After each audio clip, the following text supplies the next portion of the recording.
Polisi Polres Melawi dini hari tadi tega membunuh dua anak kandungnya yang masih balita dengan senjata tajam. Tidak hanya itu, pelaku juga memutilasi jasad kedua anaknya tersebut. Brigadir Petrus Bakus, anggota Satuan Intelkam Polres Melawi, membunuh dua anak kandungnya yang masih berusia 3 dan 5 tahun di rumah dinas pelaku asrama Polres Melawi Pontianak, Kalimantan Barat. Pada pukul 00.15 waktu Indonesia Barat, istri Brigadir Petrus, Windy, yang tidur di kamar terpisah, terbangun dan melihat pelaku berdiri di depannya sambil memegang parang. Pelaku memberitahu istrinya bahwa kedua anak mereka sudah meninggal. Saat istri pelaku melihat ke dalam kamar, kedua anaknya sudah dalam keadaan tewas mengenaskan. Kemudian istri pelaku melarikan diri keluar rumah, meminta pertolongan ke rumah dinas anggota Satuan Intelkam lainnya, Brigadir Sukadi. Tidak lama kemudian, Brigadir Petrus datang ke rumah tersebut dan kepada Brigadir Sukadi, pelaku mengakui perbuatannya dan menyerahkan diri.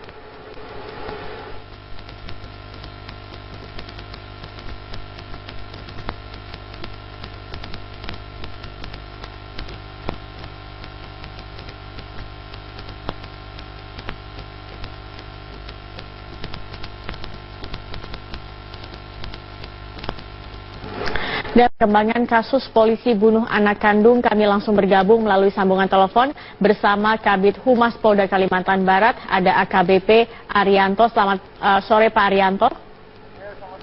Selamat sore. Ya Pak Arianto, sejauh ini dari pemeriksaan kepolisian, apa sebenarnya motif dari tersangka membunuh dua anak kandungnya ini Pak? Saat ini kepolisian masih mendalami apa yang menjadi motif daripada tersangka melakukan pembunuhan terhadap anaknya. Namun dari sedikit dapat saya sampaikan terkait dengan hasil pemeriksaan atau interogasi yang dilakukan oleh penyidik kepada tersangka. Bahwa intinya yang pertama, tersangka mengakui bahwa telah melakukan pembunuhan terhadap anaknya. Dan di dalam melakukan pembunuhan tersebut tersangka dalam kondisi yang sadar. Kemudian yang kedua, dari pengakuan tersangka sendiri bahwa tersangka tidak menyesal melakukan pembunuhan terhadap anaknya tersebut. Tidak menyesal, Pak? Ya, tidak menyesal karena yang bersangkutan merasa ada bisikan yang memerintahkan bahwa hal ini adalah persembahan kepada Tuhan. Pak Arianto, keterangan dari istri dikatakan bahwa beberapa hari ini ada perilaku aneh yang dilakukan tersangka atau tersangka ini berperilaku aneh. Apakah Anda pernah mendengar dari rekan kerja misalnya dari tersangka atau sendiri ada perilaku aneh selama bertugas? Ya, sementara ini keterangan terkait dengan tersangka kita baru mendapat keterangan dari istrinya. Memang istrinya menyatakan bahwa dalam minggu-minggu ini tersangka ini sering marah-marah. Kemudian sering menceritakan kepada suaminya bahwa kepada istrinya bahwa yang bersangkutan sering mendapat bisikan-bisikan. Untuk terkait dengan keterangan dari rekan kerjanya sampai saat ini ke pihak penyidik masih melakukan pendalaman atau melakukan pemeriksaan terhadap rekan-rekan kerja yang terkait. Sejauh ini pendalaman yang dilakukan oleh kepolisian apa saja yang sudah didapatkan Pak Arianto? Ya, tadi saya sampaikan terkait dengan keterangan dari tersangka sendiri tadi mengatakan bahwa dia tidak merasa menyesal melakukan pembunuhan terhadap anaknya karena mendengar bahwa hal ini merupakan bisikan atau perintah dari persembahan kepada Tuhan. Kemudian yang kedua, yang bersangkutan juga merasa tidak menyesal karena menganggap bahwa anaknya ini sudah kembali ke surga, kembali kepada dirinya kembali. Kemudian yang ketiga, yang bersangkutan juga mengatakan bahwa apa yang terjadi pada dirinya ini adalah sesuai dengan kehendak Tuhan sejak ia lahir dari rahim ibunya. Nah, ini pengakuan-pengakuan yang disampaikan tersangka kepada penyidik dari hasil interogasi yang disampaikan tersangka. Oke, bagaimana juga terakhir nih Pak Arianto, bagaimana dengan kondisi istri dari tersangka saat ini? Kalau tidak salah juga sebenarnya istrinya juga menjadi target pembunuhan dari tersangka juga Pak Arianto. Ya, memang dari keterangan istrinya bahwa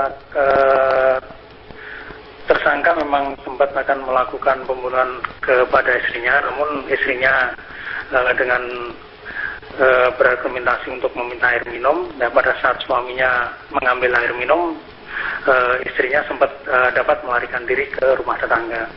Kemudian terkait dengan kondisi istrinya saat ini masih dalam kondisi secara fisik sehat, kemudian diamankan di Mapores, di rumah dinas Kapolres. Kemudian terkait dengan tersangka sendiri, secara fisik kondisinya dalam keadaan sehat.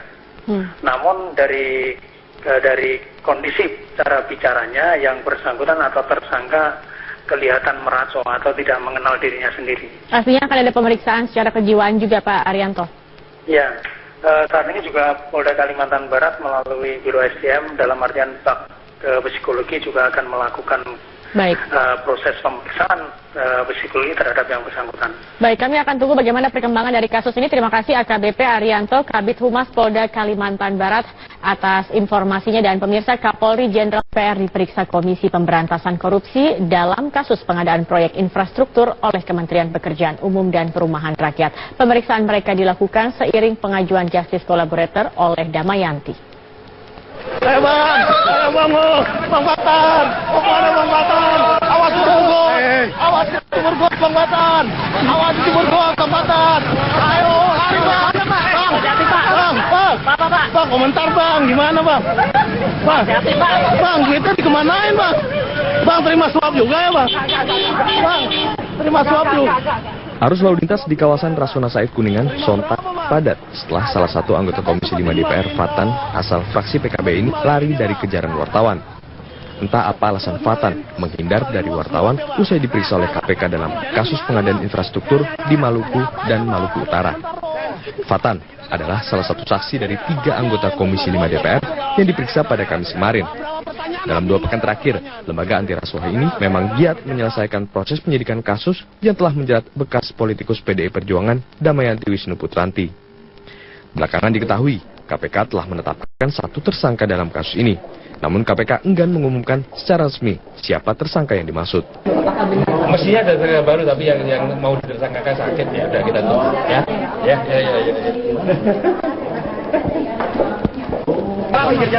Kita mau menerima duit dari Damayanti juga bang? Enggak. Soal pembahasan. Rekan Damayanti di Komisi 5 DPR saat ini tengah menjadi fokus penyidikan oleh lembaga anti rasuah. Selain Fatan, terdapat pula politikus Partai Amanat Nasional Andi Taufantiro yang sudah diperiksa. Dari 8 anggota Komisi 5 DPR yang telah diperiksa, hanya politikus Golkar Budi Supriyanto yang telah dicegah berpergian ke luar negeri. Pencegahan menyusul penggeledahan yang dilakukan KPK pasca penangkapan Damayanti. Kita sudah serahkan aja ke KPK kan, biar KPK yang secara profesional. Ya. Kita sudah memberikan dukungan terhadap laporan risalahnya, kesimpulan, ya, dan juga kunjungan kerja kita sampaikan ke KPK. Jadi kalau memang kita perlu informasi klarifikasi lain silakan. Ya Bu, ini jatah komisi kan Bu ya? Sudah hampir sebulan merekam di tahanan Komisi Pemberantasan Korupsi. Setiap kali diperiksa, Damayanti sudah tampak lebih tenang. Ini berbeda saat bekas politikus PDI Perjuangan ini ditangkap. Mungkinkah sikap tenang ini akibat dari tekad Damayanti menjadi justice kolaborator yang tak ingin menanggung dosa sendiri? Tim Liputan, Metro TV. Seorang kepala cabang Bank Mandiri Batu Raja, Yopi Nofrianto, ditemukan tewas di hutan Ogan Komering Ulu, Sumatera Selatan. Polisi telah berhasil membekuk 2 pelaku pembunuhan yang mengaku dicabuli korban.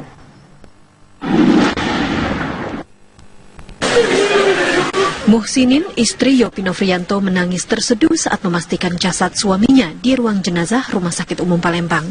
Lelaki yang menjabat sebagai kepala cabang Bank Mandiri Batu Raja itu ditemukan dalam keadaan tak bernyawa. Tubuhnya terkubur di sebuah areal hutan di Desa Tanjung Baru, Kecamatan Batu Raja Timur, Ogan Komering Ulu. Ketika ditemukan polisi, fisik Yopi telah membengkak. Pihak berwenang memastikan Yopi tewas dibunuh karena ada bekas jeratan di lehernya. Akhirnya korban ditemukan di daerah SP1 Lubuk Persada, Kabupaten Morenin. Jarak antara rumah dengan penemuan mayat itu sekitar kurang lebih ada sekitar 8 kiloan.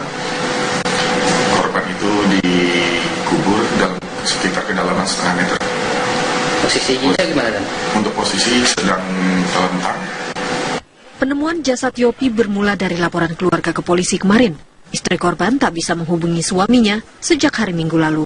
Aparat kemudian menelusuri jejak Yopi dan menemukan mobil korban di hutan, sekitar 3 km dari tempat kerjanya. namun mobil dalam keadaan kosong. Pencarian polisi berakhir di hutan tempat jasad almarhum ditemukan. Petugas berlanjut mencari pelaku pembunuhan. 4 pelajar menjadi tersangka. 2 diantaranya ditangkap di sekolahnya di Muara Enim. Pada polisi, kedua tersangka mengaku membunuh korban karena diperlakukan tidak senonoh. Cabuli, kenapa? Cabuli, dicabuli. Gimana cara dia mencabuli kamu? Ini jalan-jalan sama dia. Dibimbing jalan-jalan mau kasih duit? Enggak diskusi, cuma ketika dia ngomongin jalan-jalan aja katanya. Pencabulan itu seperti apa yang seperti dilakukan oleh korban? Ya, itu maksa. Itu maksa kan, megang-megang itu kan pertama-tama. Nah, itu di mana? Di Jalan Batu. Itu marah-marah kok. Meski ada pernyataan tentang pencabulan, polisi tetap mendalami motif pembunuhan. Petugas akan menyimpulkan kasus ini melalui bukti serta pemeriksaan lebih lanjut. Mereka juga tengah memburu 2 tersangka lain. Dari Ogan Komering Ulu, Sumatera Selatan, Jun Jati Patra, Herman Sawiran, TV One mengabarkan. Mengawali kabar hari ini, seorang pengedar narkoba di Pekanbaru Riau ditangkap Satuan Reserse Narkoba Polresta Pekanbaru. Ketika diperiksa, polisi menyita beberapa paket ganja siap edar. Pelaku ditangkap di Jalan Nelayan Pekanbaru saat asik bermain domino. Pelaku sempat berusaha kabur saat akan ditangkap. Petugas menemukan barang bukti berupa 6 paket ganja siap edar di dalam saku celana pelaku. Petugas juga masih melakukan pengejaran terhadap seorang pelaku lain yang diduga merupakan bandar narkoba di wilayah itu. Udah. Jack. Udah, ini.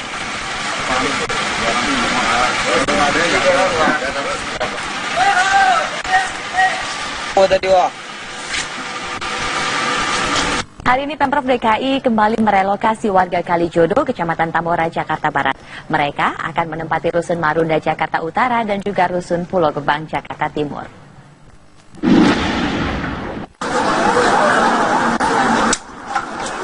Kesibukan warga Kalijodo, Kecamatan Tambora, Jakarta Barat telah terlihat sejak pagi hari.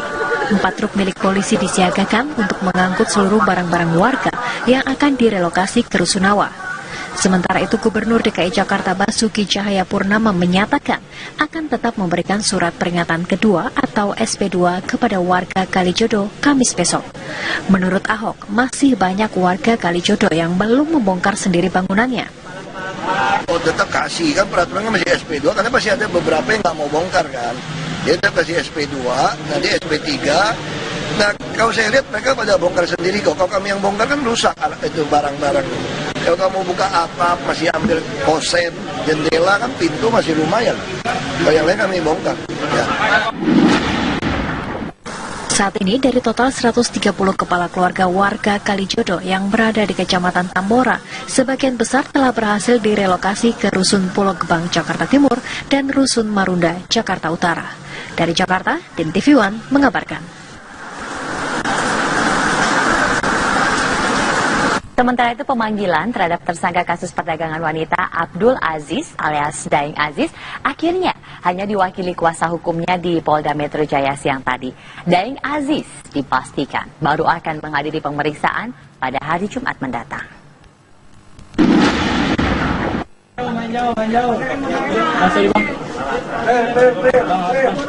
Abdul Aziz alias Daeng Aziz menanggapi pemanggilan terhadap dirinya sebagai tersangka kasus perdagangan wanita di Kalijodo dengan mengutus kuasa hukumnya, Rasman Arif Nasution, untuk datang ke Polda Metro Jaya siang tadi.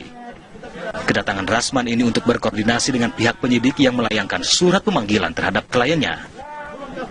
Rasman menjelaskan kliennya baru mendapatkan surat pemanggilan pemeriksaan kemarin dan mengetahui status tersangka dari media massa, sehingga pihaknya ingin berkoordinasi lebih dulu. Seputar prostitusi, tidak ada yang lain dari situ. Jadi kalau ada yang namanya senjata tajam atau mungkin panah, beracun atau mungkin yang lain-lain, itu kan nanti dilihat. Tapi saya yakin Polri profesional. Setelah bertemu dengan pihak penyidik dan Dikrimum Polda Metro, Krisna Murty yang secara profesional, ya. Kita sudah memberikan dukungan terhadap laporan risalahnya, kesimpulan, ya, dan juga kunjungan-kunjungan kerja kita sampaikan ke KPK. Jadi kalau memang kita perlu informasi klarifikasi lain silahkan aja. Ya Bu, ini jatah komisi kan Bu ya? Sudah hampir sebulan mereka di tahanan Komisi Pemberantasan Korupsi. Setiap kali diperiksa, Damayanti sudah tampak lebih tenang. Ini berbeda saat bekas politikus PDI Perjuangan ini ditangkap. Mungkinkah sikap tenang ini akibat dari tekad Damayanti menjadi justice kolaborator yang tak ingin menanggung dosa sendiri? Tim Liputan, Metro TV. Seorang kepala cabang Bank Mandiri Batu Raja, Yopi Nofrianto, ditemukan tewas di hutan Ogan Komering Ulu, Sumatera Selatan. Polisi telah berhasil membekuk 2 pelaku pembunuhan yang mengaku dicabuli korban.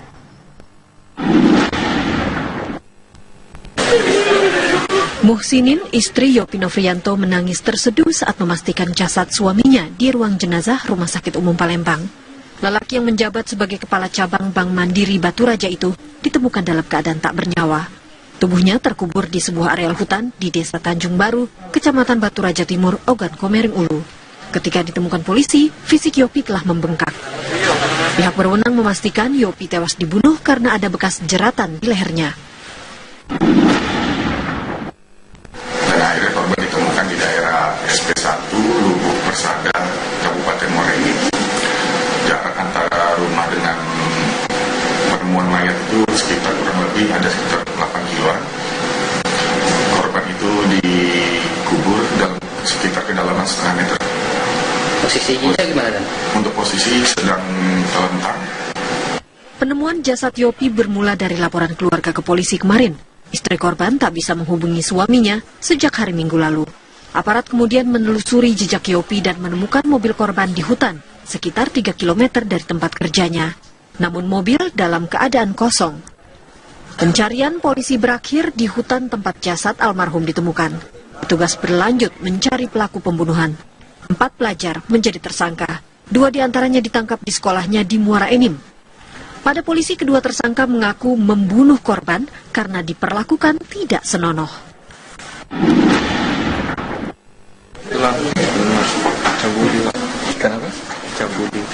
Polisi Polres Melawi dini hari tadi tega membunuh 2 anak kandungnya yang masih balita dengan senjata tajam. Tidak hanya itu, pelaku juga memutilasi jasad kedua anaknya tersebut. Brigadir Petrus Bakus, anggota Satuan Intelkam Polres Melawi, membunuh 2 anak kandungnya yang masih berusia 3 dan 5 tahun di rumah dinas pelaku asrama Polres Melawi, Pontianak, Kalimantan Barat. Pada pukul 00.15 waktu Indonesia Barat, istri Brigadir Petrus, Windy, yang tidur di kamar terpisah, terbangun dan melihat pelaku berdiri di depannya sambil memegang parang. Pelaku memberitahu istrinya bahwa kedua anak mereka sudah meninggal. Saat istri pelaku melihat ke dalam kamar, kedua anaknya sudah dalam keadaan tewas mengenaskan. Kemudian istri pelaku melarikan diri keluar rumah, meminta pertolongan ke rumah dinas anggota Satuan Intelkam lainnya, Brigadir Sukadi. Tidak lama kemudian, Brigadir Petrus datang ke rumah tersebut dan kepada Brigadir Sukadi, pelaku mengakui perbuatannya dan menyerahkan diri.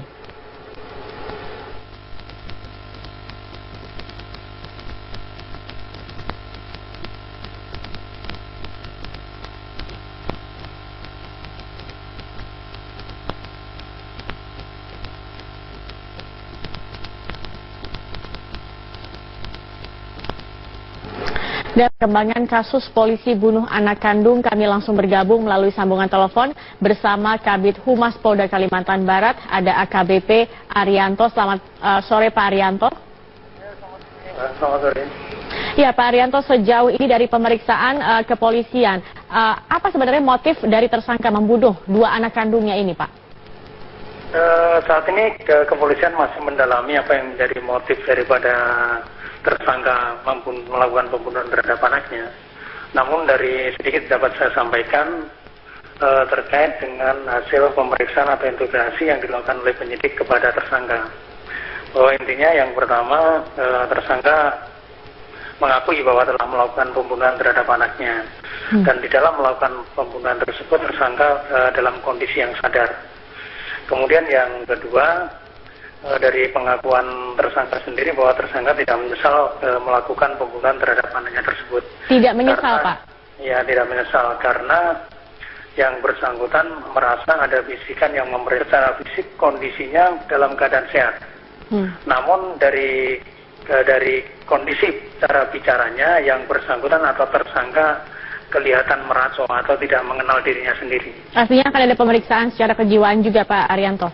Ya, saat ini juga Polda Kalimantan Barat melalui Biro SDM dalam artian psikologi juga akan melakukan proses pemeriksaan psikologi terhadap yang bersangkutan. Baik, kami akan tunggu bagaimana perkembangan dari kasus ini. Terima kasih AKBP Arianto, Kabid Humas Polda Kalimantan Barat atas informasinya. Dan pemirsa, Kapolri Jenderal PR diperiksa Komisi Pemberantasan Korupsi dalam kasus pengadaan proyek infrastruktur oleh Kementerian Pekerjaan Umum dan Perumahan Rakyat. Pemeriksaan mereka dilakukan seiring pengajuan Justice Collaborator oleh Damayanti. Bang Batan, Bang Batan, awas timur got, Bang Batan, awas timur got, Bang Batan, ayo, lari Bang, Bang, komentar Bang, gimana Bang, Bang, kita dikemanain Bang, terima suap juga ya Bang, terima suap juga. Arus lalu lintas di kawasan Rasuna Said Kuningan sontak padat setelah salah satu anggota Komisi 5 DPR Fatan asal fraksi PKB ini lari dari kejaran wartawan. Entah apa alasan Fatan menghindar dari wartawan usai diperiksa oleh KPK dalam kasus pengadaan infrastruktur di Maluku dan Maluku Utara. Fatan adalah salah satu saksi dari 3 anggota Komisi 5 DPR yang diperiksa pada Kamis kemarin. Dalam 2 pekan terakhir, lembaga anti rasuah ini memang giat menyelesaikan proses penyidikan kasus yang telah menjerat bekas politikus PDI Perjuangan Damayanti Wisnu Putranti. Belakangan diketahui, KPK telah menetapkan 1 tersangka dalam kasus ini.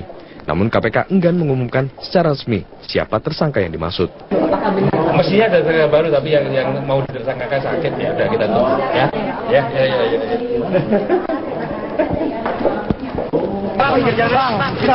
Menerima duit dari Damayanti juga Bang? Enggak. Soal pembahasan. Rekan Damayanti di Komisi 5 DPR saat ini tengah menjadi fokus penyidikan oleh lembaga anti rasuah. Selain Fatan, terdapat pula politikus Partai Amanat Nasional Andi Taufantiro yang sudah diperiksa. Dari 8 anggota Komisi 5 DPR yang telah diperiksa, hanya politikus Golkar Budi Supriyanto yang telah dicegah berpergian ke luar negeri. Pencegahan menyusul penggeledahan yang dilakukan KPK pasca penangkapan Damayanti. Kita sudah serahkan aja ke KPK kan, biar KPK yang menyatakan bahwa hal ini adalah persembahan kepada Tuhan. Pak Arianto, keterangan dari istri dikatakan bahwa beberapa hari ini ada perilaku aneh yang dilakukan tersangka atau tersangka ini berperilaku aneh. Apakah Anda pernah mendengar dari rekan kerja misalnya dari tersangka atau sendiri ada perilaku aneh selama bertugas? Ya, sementara ini keterangan terkait dengan tersangka kita baru mendapat keterangan dari istrinya. Memang istrinya menyatakan bahwa dalam minggu-minggu ini tersangka ini sering marah-marah. Kemudian sering menceritakan kepada suaminya bahwa kepada istrinya bahwa yang bersangkutan sering mendapat bisikan-bisikan. Untuk terkait dengan keterangan dari rekan kerjanya sampai saat ini ke pihak penyidik masih melakukan pendalaman atau melakukan pemeriksaan terhadap rekan-rekan kerja yang terkait. Sejauh ini pendalaman yang dilakukan oleh kepolisian apa saja yang sudah didapatkan, Pak Arianto? Ya, tadi saya sampaikan terkait dengan keterangan dari tersangka sendiri, tadi mengatakan bahwa dia tidak merasa menyesal melakukan pembunuhan terhadap anaknya karena mendengar bahwa hal ini merupakan bisikan atau perintah dari persembahan kepada Tuhan. Kemudian yang kedua, yang bersangkutan juga merasa tidak menyesal karena menganggap bahwa anaknya ini sudah kembali ke surga, kembali kepada dirinya kembali. Kemudian yang ketiga, yang bersangkutan juga mengatakan bahwa apa yang terjadi pada dirinya ini adalah sesuai dengan kehendak Tuhan sejak ia lahir dari rahim ibunya.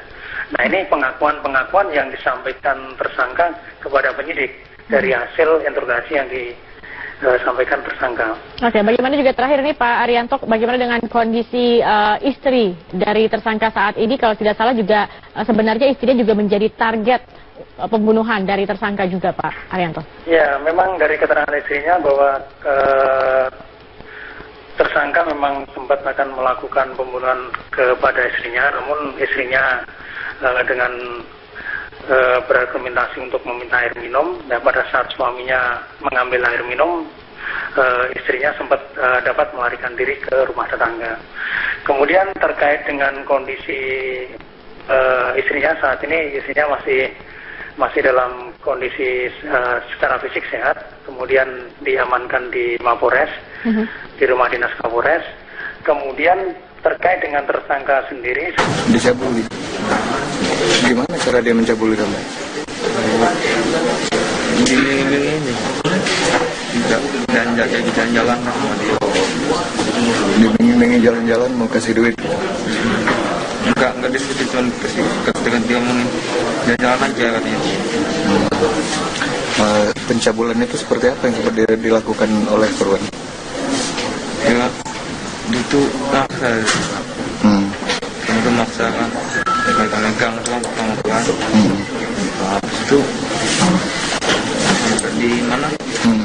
Di Jalan Baru itu marah-marah. Meski ada pernyataan tentang pencabulan, polisi tetap mendalami motif pembunuhan. Petugas akan menyimpulkan kasus ini melalui bukti serta pemeriksaan lebih lanjut. Mereka juga tengah memburu 2 tersangka lain. Dari Ogan Komering Ulu, Sumatera Selatan, Jun Jati Patra, Herman Sawiran, TV One mengabarkan. Mengawali kabar hari ini, seorang pengedar narkoba di Pekanbaru Riau ditangkap Satuan Reserse Narkoba Polresta Pekanbaru. Ketika diperiksa, polisi menyita beberapa paket ganja siap edar. Pelaku ditangkap di Jalan Nelayan Pekanbaru saat asik bermain domino. Pelaku sempat berusaha kabur saat akan ditangkap. Petugas menemukan barang bukti berupa 6 paket ganja siap edar di dalam saku celana pelaku. Petugas juga masih melakukan pengejaran terhadap seorang pelaku lain yang diduga merupakan bandar narkoba di wilayah itu. Udah. Jack. Udah, ini.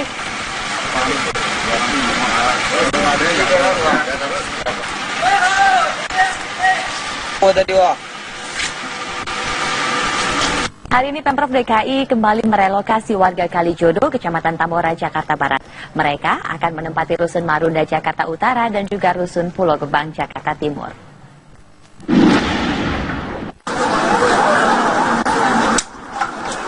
Kesibukan warga Kalijodo, Kecamatan Tambora, Jakarta Barat telah terlihat sejak pagi hari. 4 truk milik polisi disiagakan untuk mengangkut seluruh barang-barang warga yang akan direlokasi ke Rusunawa. Sementara itu, Gubernur DKI Jakarta Basuki Cahayapurnama menyatakan akan tetap memberikan surat peringatan kedua atau SP2 kepada warga Kalijodo Kamis besok. Menurut Ahok, masih banyak warga Kalijodo yang belum membongkar sendiri bangunan